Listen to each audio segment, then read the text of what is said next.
Okay, I think मुझे लगता है जितने लोग आना चाहते थे वो लोग अगेन ज्वाइन हो चुके हैं। देखिए, एक चीज बेटा ध्यान रखिए, जब भी मैं 40 मिनट्स का ब्रेक करके दोबारा क्लास लूंगी फर्दर, देखिए अब कोर्स आपका बहुत ज्यादा है, तो आपको एक दो तीन क्लासेस, दो तीन तो नहीं, दो ही क्लासेस लेनी पड़ सकती हैं एक दिन में, तो इस चीज के लिए मेंटली प्रिपेयर रहिए। और वैसे भी कल तो क्लास हुई नहीं थी, तो अगर आज क्लास ज्यादा होती है तो कोई दिक्कत नहीं है, मैं आपको 2 अटेंडेंस दूंगी। ठीक है, जितने जितने सेशन में रखूंगी मैं उतनी अटेंडेंस आप लोगों को दूंगी। ठीक, तो फिर से अटेंडेंस होगी, तो अगर ये आप लोग सोच के बैठे कि एक सेशन ज्वाइन कर लिया और उसमें में अटेंडेंस हो गई, तो आप ही लोगों के लिए गड़बड़ होगा। ठीक है, चलिए हम लोग स्टार्ट करते हैं। तो यहाँ तक आप लोगों ने सीख लिया था कि tau is directly proportional to d u upon d y, मतलब कि दो लेयर्स के बीच में लगने वाला जो शेयर स्ट्रेस है वो डायरेक्टली प्रोपोर्शनल होता है रेट ऑफ शेयर स्ट्रेन के। ठीक, अब अब इस चीज को अगर हमें बराबर करना है, मतलब अगर हमें टाउ इक्वल टू लिखना है, tau equal to d u upon d y के बराबर करना चाहते हैं, तो एक लिमिट ऑफ प्रोपोर्शनैलिटी लगाते हैं जिसे हम लोग बोलते हैं, इसे हम लोग म्यू से रिप्रेजेंट करते हैं, म्यू। अब ये जो म्यू होता है यही हमारा क्या होता है, विस्कोसिटी होता है। और ये जो विस्कोसिटी है, ये विस्कोसिटी की न्यूमेरिकल वैल्यू रिप्रेजेंट करता है, लेकिन ये जो विस्कोसिटी है ये भी एक विस्कोसिटी, दो तरीके की विस्कोसिटी आप लोग सीखेंगे। ये जो विस्कोसिटी है वो आपकी डायनामिक विस्कोसिटी होता है। तो tau equal to mu into d u upon d y होता है, जिसे हम लोग कांस्टेंट ऑफ प्रोपोर्शनैलिटी बोलेंगे म्यू को। तो ये जो म्यू होता है इसे हम लोग डायनामिक विस्कोसिटी बोलते हैं। ठीक है, तो अगर हमें सिर्फ डायनामिक विस्कोसिटी की वैल्यू चाहिए तो मतलब tau upon d u upon d y. ठीक, अब बात आती है ये जो म्यू है उसका यूनिट क्या है, इसका जो यूनिट है वो क्या है। तो म्यू का यूनिट अगर आप देखना चाहें तो मतलब tau divide by d u upon d y, जरा आप लोग कैलकुलेट करके बताइए तो जरा क्या होता है यूनिट, म्यू का यूनिट बताइए बेटा, आप लोग चैट में लिखो। म्यू इक्वल टू हो जाएगा tau upon d u upon d y. टाउ का जो यूनिट होगा यानी वो स्ट्रेस है, मतलब न्यूटन अपॉन मीटर स्क्वायर हो जाएगा, और यू मतलब डिफरेंस इन वेलोसिटी, मतलब मीटर पर सेकंड हो जाएगा, और वाई डिस्टेंस है मतलब हो जाएगा मीटर। बताइए क्या आया।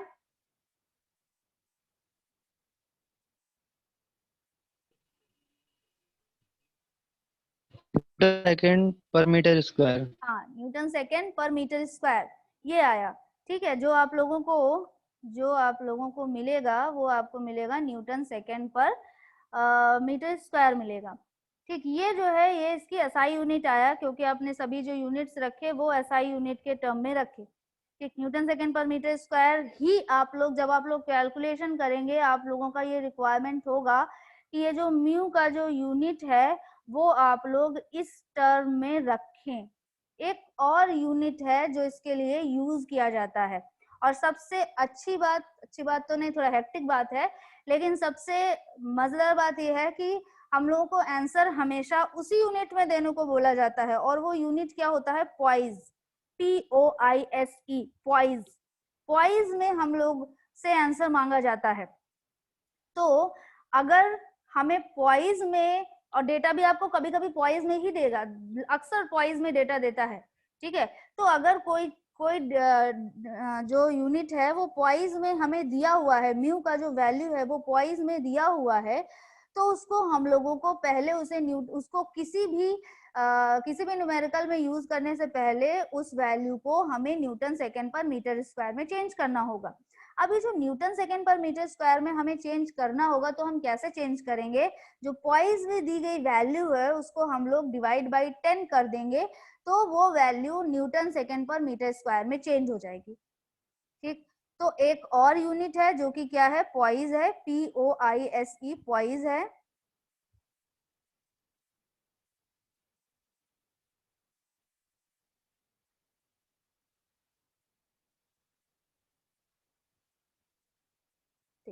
अगर हमें पॉइज से न्यूटन सेकेंड पर मीटर स्क्वायर में चेंज करना है तो हमें क्या करना होता है, हमें 10 से उसको डिवाइड कर देना होता है जो भी डिजिट दिया हुआ है। और अगर कभी हमें न्यूटन सेकेंड पर मीटर स्क्वायर से पॉइज में चेंज करना है तो हमें 10 का मल्टीप्लाई कर देना होता है। ठीक, जिस तरह एक यूनिट पॉइज होता है उसी तरह इस पॉइज के भी कई होते हैं, जैसे मीटर में सेंटीमीटर, मिलीमीटर ऐसे होता है ना, तो वैसे ही पॉइज में भी सेंटीपॉइज, मिलीपॉइज ऐसे भी होता है। ठीक है, तो वो वही रिलेशन होता है, जैसे अगर पॉइज है सेंटीपॉइज में चेंज करना है तो क्या होगा, 100 से मल्टीप्लाई कर देंगे तो वो आपका सेंटीपॉइज में चेंज हो जाएगा। ठीक है, तो इतना तक समझ में आया बेटा, यूनिट समझ में आया सबको? जो ये जो डायनामिक विस्कोसिटी के बारे में हमने बोला, डायनामिक विस्कोसिटी का यूनिट न्यूटन सेकेंड पर मीटर स्क्वायर होता है, और इसका एक यूनिट पॉइज भी होता है जो कि एसआई यूनिट में नहीं है, पॉइज एसआई यूनिट में नहीं होता है। तो पॉइज को आप लोग डायरेक्टली यूज नहीं कर सकते हैं, लेकिन जब भी आपको नॉर्मली जब भी न्यूमेरिकल्स में आपको दिया जाएगा यूनिट जो दी रहेगी आपकी वो पॉइज दी रहेगी, और आपसे आंसर भी कभी कभी पॉइज में ही पूछता है कभी। ठीक है, तो हमें उस पॉइज को पहले न्यूटन सेकेंड पर मीटर स्क्वायर में चेंज करना होगा और फिर हम लोग मतलब उस वैल्यू को हम लोग अपने न्यूमेरिकल्स में यूज कर सकेंगे। एक और तरीके की विस्कोसिटी होती है काइनेमेटिक विस्कोसिटी। ठीक, काइनेमेटिक विस्कोसिटी होता है जिसको हम लोग न्यू सिंबल से रिप्रेजेंट करते हैं। न्यू का सिंबल जो है वो वी जैसा दिखता है, ऐसे कुछ दिखता है, मैं ऐसे बना देती हूँ, ऐसे दिखता है। ठीक है, वो न्यू। तो न्यू इक्वल टू क्या होता है, dynamic viscosity divide by density, dynamic viscosity divide by density. ठीक, तो अगर हमें काइनेमेटिक विस्कोसिटी चाहिए तो काइनेमेटिक विस्कोसिटी जो है वो रेशियो होता है आपका डायनामिक विस्कोसिटी और डेंसिटी या फिर मास डेंसिटी का। ठीक, ओके। अब कोई मुझे बताएगा काइनेमेटिक विस्कोसिटी का यूनिट क्या होगा?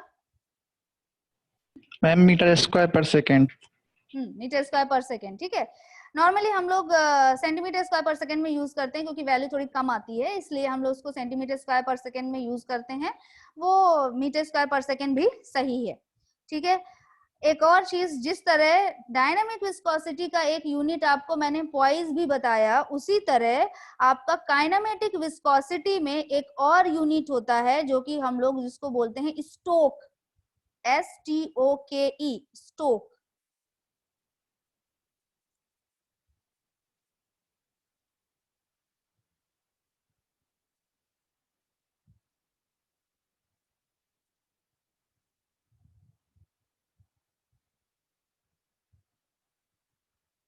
ठीक, ये एक और इसका क्या बोले यूनिट है, स्टोक है। इसका जो यूनिट होता है नॉर्मली हम लोग को सेंटीमीटर स्क्वायर पर सेकेंड या मीटर स्क्वायर पर सेकेंड में हमें दिया जाता है इसका यूनिट जो है। अच्छा, जिस तरह हमें पॉइज में दिया है यूनिट न्यूटन सेकेंड पर मीटर स्क्वायर में चेंज करने के लिए हमें उसे 100 से डिवाइड करना होता था, उस तरह स्टोक से सेंटीमीटर स्क्वायर पर सेकेंड में चेंज करने के लिए हमें कुछ नहीं करना होता है। मतलब कि एक स्टोक यानी 1 stoke equal to 1 centimetre square पर सेकेंड होता है। मीटर स्क्वायर पर सेकेंड के लिए आप लोग आपस में चेंज कर लिए, सेंटीमीटर स्क्वायर को मीटर स्क्वायर चेंज करने में जो भी होता है वो आप लोग कर दीजिएगा। मतलब कि अगर आप देखें तो 1 stroke equal to 1 centimetre square पर सेकेंड होता है। ठीक है, इतना तक में किसी को कोई दिक्कत बेटा? जिस तरह स्ट्रोक होता है उसी तरह सेंटी स्ट्रोक भी होता है, जैसे मैंने पॉइज में बोला। ठीक है, okay. Stress is directly proportional to rate of shear strain, इसे हम लोग न्यूटोनियन लॉ भी बोलते हैं, न्यूटन्स लॉ भी बोलते हैं, और जो फ्लूइड इस लॉ को फॉलो करते हैं उसे न्यूटोनियन फ्लूइड्स बोलते हैं। जो फ्लूइड इस लॉ को फॉलो नहीं करते हैं उन्हें नॉन न्यूटोनियन फ्लूइड्स बोलते हैं। ठीक, तो ये सारी चीजें अभी फिर से एक बार डिस्कस होंगी। इतना तक में बेटा आपको कोई दिक्कत हो तो मुझे आप लोग एक बार बता दीजिए, नहीं तो हम लोग अब न्यूमेरिकल्स करेंगे। मैम पॉइज में चेंज करने के लिए 100 से डिवाइड करेंगे या 10 से? बेटा अगर पॉइज से न्यूटन सेकेंड पर मीटर स्क्वायर में चेंज करना है तो 10 से डिवाइड कर देंगे, और अगर न्यूटन सेकेंड पर मीटर स्क्वायर से पॉइज में चेंज करना है तो 10 से मल्टीप्लाई कर देंगे। Okay ma'am. ठीक है। और अगर स्ट्रोक्स से सेंटीमीटर स्क्वायर पर सेकंड में चेंज करना है तो कुछ नहीं करना होता, 1 stroke equal to 1 centimetre square पर सेकंड होता है। ठीक, और बेटा कुछ पूछना है किसी को तो आप पूछ सकते हैं, नहीं तो अब हम लोग न्यूमेरिकल करेंगे। किसी को कुछ पूछना है तो पूछ लीजिए बेटा, नहीं तो न्यूमेरिकल करेंगे अब हम लोग। समझ में आता है बेटा कुछ? कोई ऐसा बच्चा जिसे नहीं आ रहा हो कुछ समझ में तो अभी बताओ, मैं थोड़ा सा दूसरे तरीके से आप लोगों को पढ़ाने की कोशिश करूंगी, वैसे सबको समझ में आ जाता है।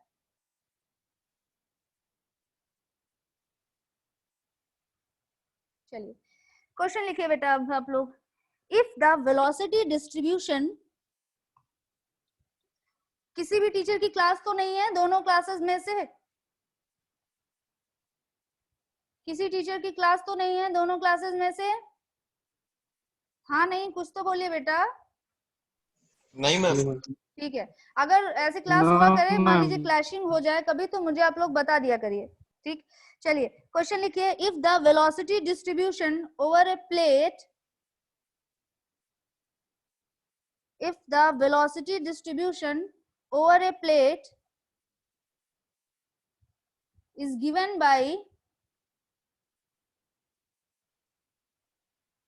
u equal to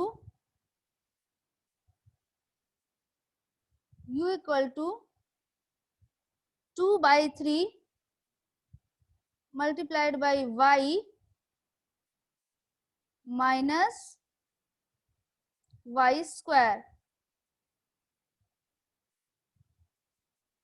If the velocity distribution over a plate is given by u equal to 2 by 3 multiplied by y minus y square, in which u is the velocity, in which u is the velocity in meter per second, u is velocity in meter per second at a distance y, at a distance y meter above the plate, y meter above the plate. Full stop. Determine the shear stress. Determine the shear stress at y equal to 0. Determine the shear stress at y equal to 0 and y equal to 0.15. Y equal to 0 and y equal to 0.15 meter. Full stop. Take dynamic viscosity of fluid. Take dynamic viscosity of fluid as 8.63. 8.63 poises. 8.63 poises. मैं एक बार फिर से repeat कर रही हूँ, जिन्होंने लिख लिया है वो लोग क्वेश्चन अपना सॉल्व करें, जो लोग नहीं लिख पाए वो लोग फिर से लिखिए।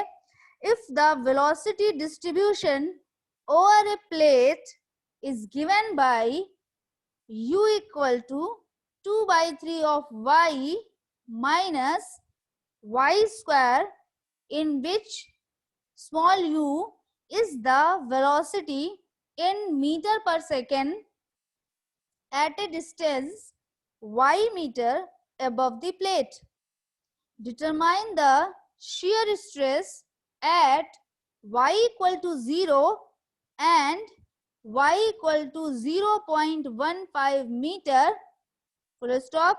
Take dynamic viscosity of fluid as 8.63 पॉइजेस। आपको इसमें दो क्वेश्चन सॉल्व करने हैं। फर्स्ट क्वेश्चन क्या है कि आपको shear स्ट्रेस मतलब टाउ की वैल्यू चाहिए एट y इक्वल टू 0। दूसरा क्वेश्चन आपको टाउ की वैल्यू चाहिए at y equal to 0.15 metre. दो क्वेश्चन अलग अलग हैं, एक ही क्वेश्चन पे पहले हम लोग ध्यान दें। पहले हम लोग y इक्वल टू 0 पे वैल्यू हमें चाहिए। शेयर स्ट्रेस निकालने को बोला गया है तो शेयर स्ट्रेस का फॉर्मूला रख दीजिए, tau equal to mu into d u upon d y. Tau equal to mu into d u upon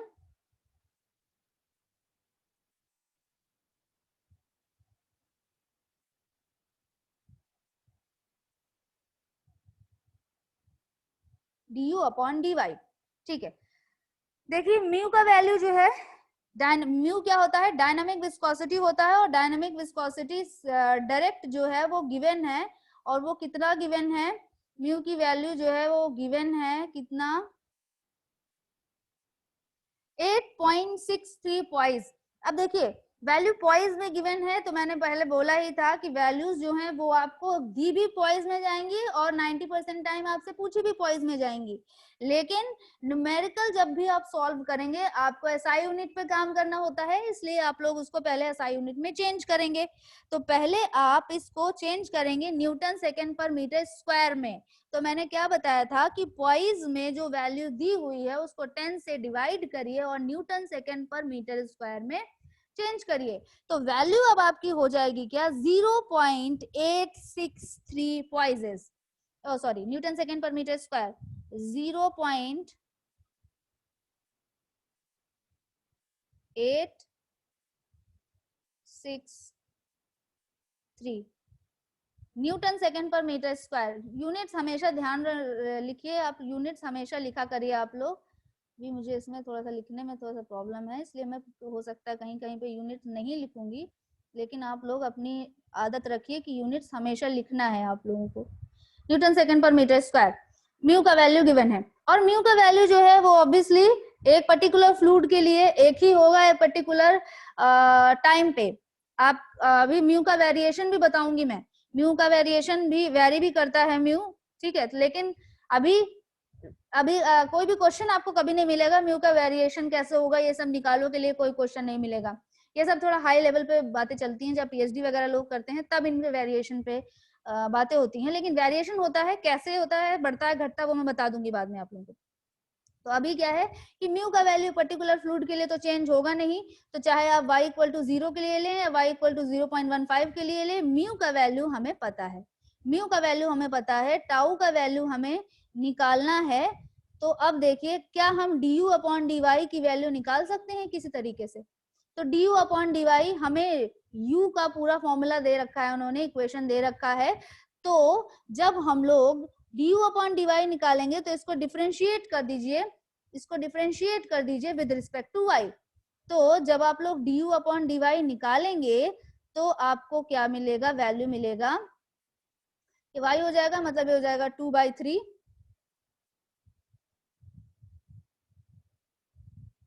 2/3 minus 2y।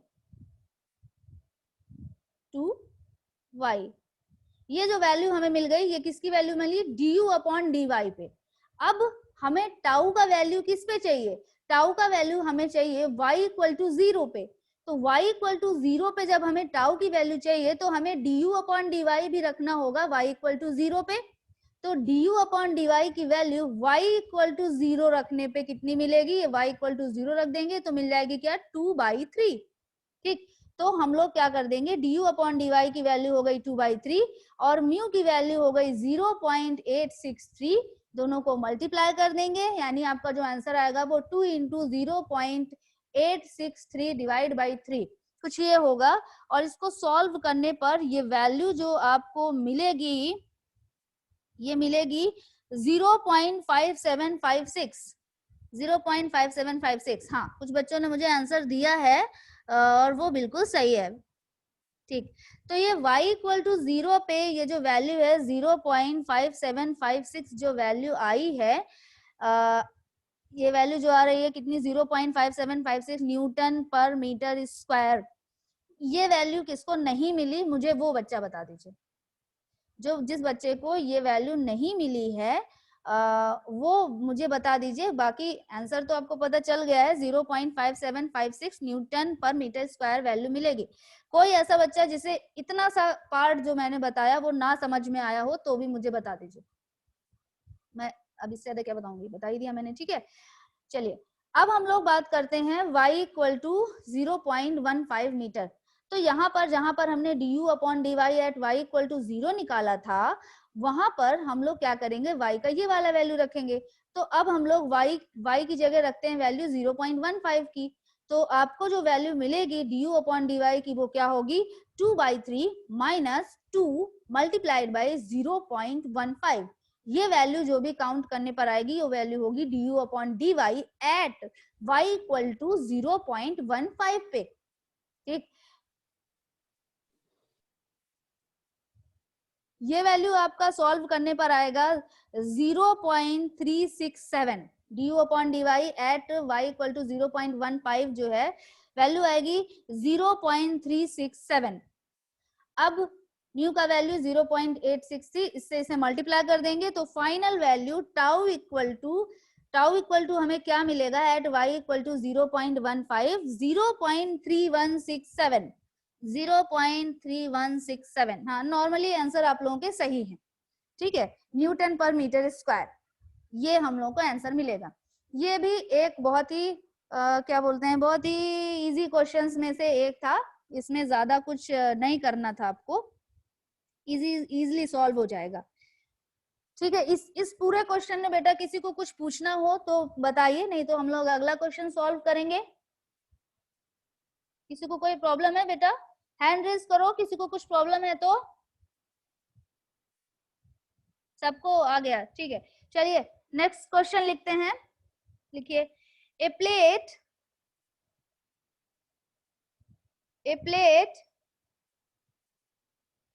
0.025 a plate 0. Ashish Singh, बेटा क्या आप ये स्क्रीन पर ये जो शेयर कर रहे हैं क्या ये बंद करेंगे? अगर आप पढ़ाई करने आ रहे हैं तो सिर्फ पढ़ाई पे ध्यान दीजिए, अननेसेसरी क्लास को डिस्टर्ब मत करिए। नहीं पढ़ना चाहते चले जाओ बेटा, मुझे कोई दिक्कत नहीं है, पर जितने बच्चे हो बहुत डिसेंटली पढ़ो, तभी मैं आपको सही ढंग से पढ़ाऊंगी।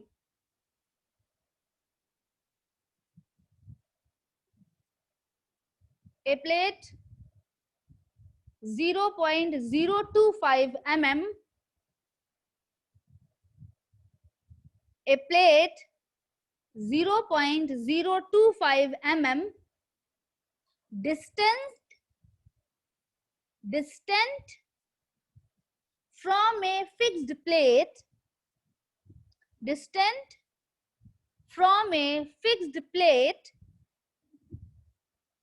moves at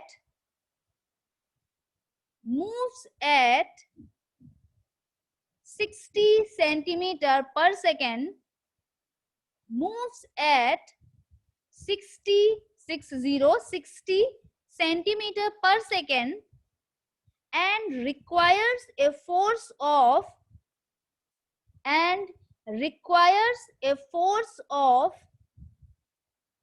2 Newton per unit area, 2 Newton per unit area, that is 2 Newton per meter square. To maintain this speed,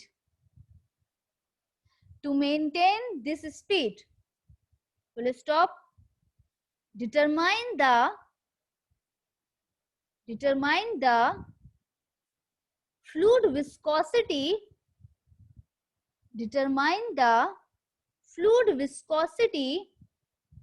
between the plates. Determine the fluid viscosity between the plates. जो लोग question लिख चुके हैं वो लोग आप लोग इसको सॉल्व करिए, जो लोग नहीं लिख पाए हैं मैं उनके लिए फिर से बोलती हूँ।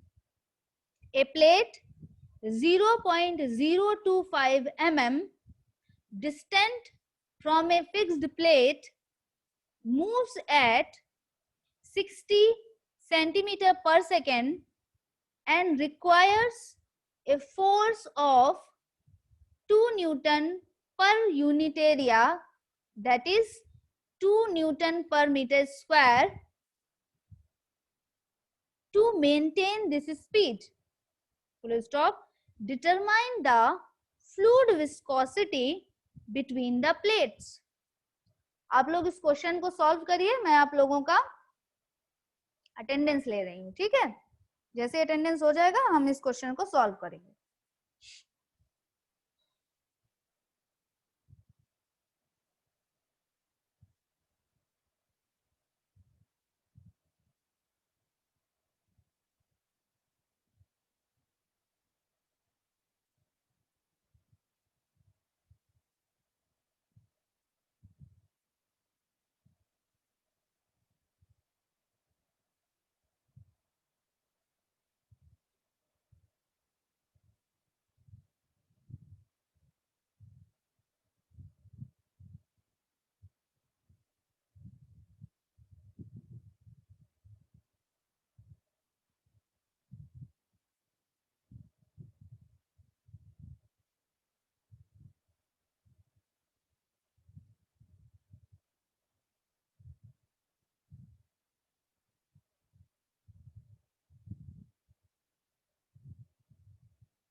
हो गया आप लोगों का?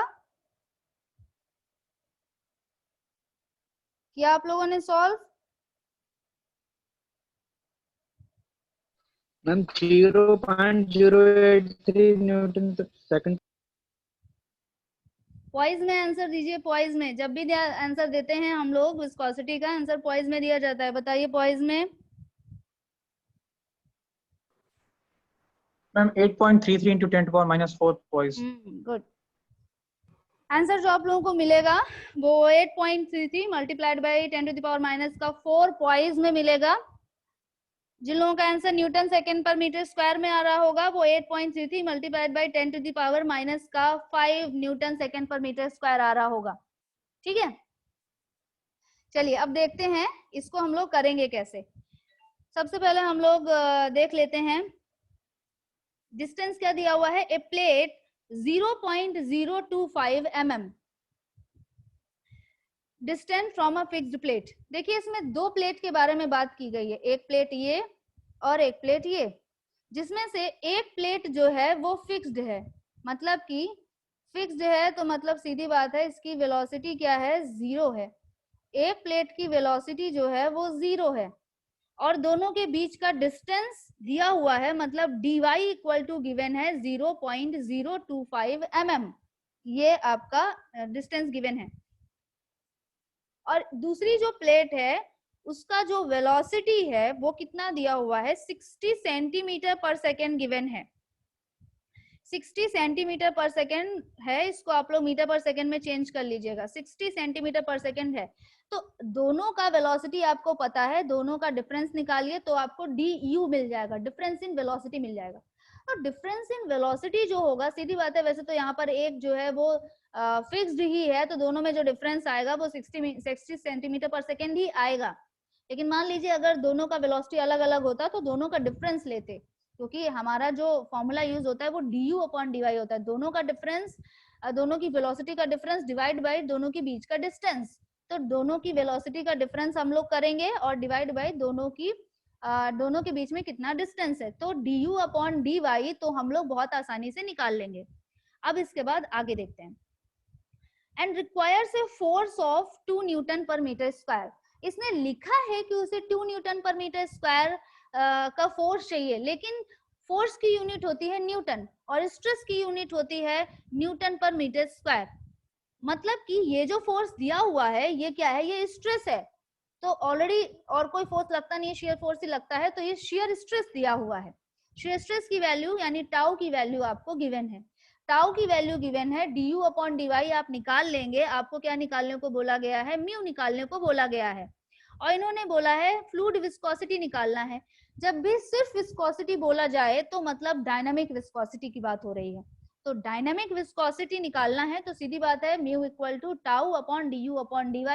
सभी वैल्यूज आपको पता है, यूनिट्स का ध्यान रखिएगा और आंसर आ जाएगा आपके सामने। आंसर आपको मिलेगा 8.33 multiplied by 10 to the power minus का 5 न्यूटन सेकेंड पर मीटर स्क्वायर। लेकिन जब भी हम लोग, मैंने पहले भी बोला, 90% टाइम वो मेंशन ही कर देगा कि पॉइज में हमें दीजिए आंसर। अगर नहीं भी मेंशन करता है तो भी हमें आंसर ये आदत डालनी होगी हम लोगों को कि हमें पॉइज में आंसर लिखना है, ठीक है।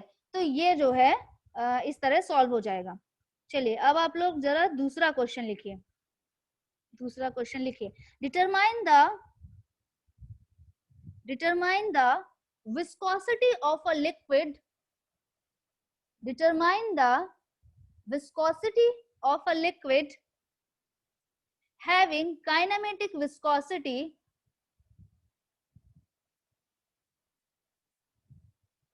determine the viscosity of a liquid having kinematic viscosity 6 Stokes, having kinematic viscosity 6 Stokes and specific gravity 1.9 and specific gravity 1.9.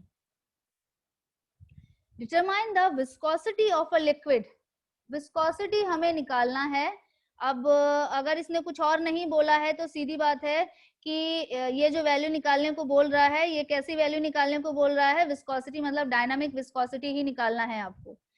Having kinematic viscosity, kinematic viscosity already दे रखा है और वो भी किस यूनिट में दे रखा है, ध्यान रखिएगा, स्टोक्स में दिया हुआ है। मतलब कि 6 स्टोक्स दिया हुआ है, मतलब आपको इसको 6 सेंटीमीटर स्क्वायर पर सेकेंड मानना है। यूज करने से पहले इसे मीटर स्क्वायर पर सेकेंड में चेंज कर दीजिएगा। स्पेसिफिक ग्रेविटी, इसमें आपको काइनेमेटिक विस्कोसिटी पता है, आपको डायनामिक विस्कोसिटी पूछा गया है। एक रिलेशन आपको पता है इन दोनों के बीच में, वो क्या है, kinematic viscosity equal to dynamic viscosity divide by mass density. तो अगर हमें मास डेंसिटी पता चल जाए किसी तरीके से तो हम डायनामिक विस्कोसिटी निकाल सकते हैं। मास डेंसिटी कैसे पता चलेगा, स्पेसिफिक ग्रेविटी गिवन है। स्पेसिफिक ग्रेविटी का फॉर्मूला बताइए, कोई बच्चा स्पेसिफिक ग्रेविटी का फॉर्मूला बताइए मुझे।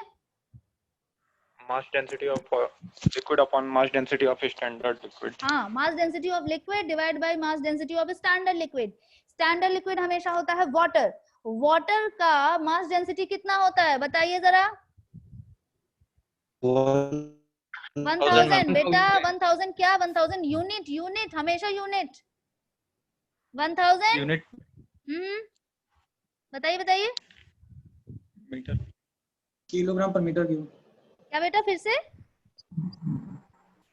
केजी पर मीटर 1000 ग्राम पर ग्राम, फिर से केजी देखो। पर मीटर क्यूब। किलोग्राम हाँ। पर मीटर क्यूब। ठीक है, आप किलोग्राम 1 ग्राम पर पर मीटर सीसी या फिर 1000 केजी पर मीटर क्यूब। ठीक है, तो यहाँ पर केजी पर मीटर क्यूब यूज करिए, अच्छा रहेगा। तो केजी पर मीटर क्यूब में डेंसिटी, तो आप डेंसिटी, मास डेंसिटी निकाल लेंगे। मास डेंसिटी कितना आया इस लिक्विड का? मास डेंसिटी कितना आएगा?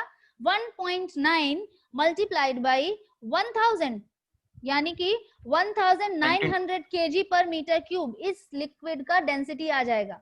अब लिक्विड का डेंसिटी आपको पता है, काइनेमेटिक विस्कोसिटी आपको पता है, तो डायनामिक विस्कोसिटी आप निकाल सकते हैं।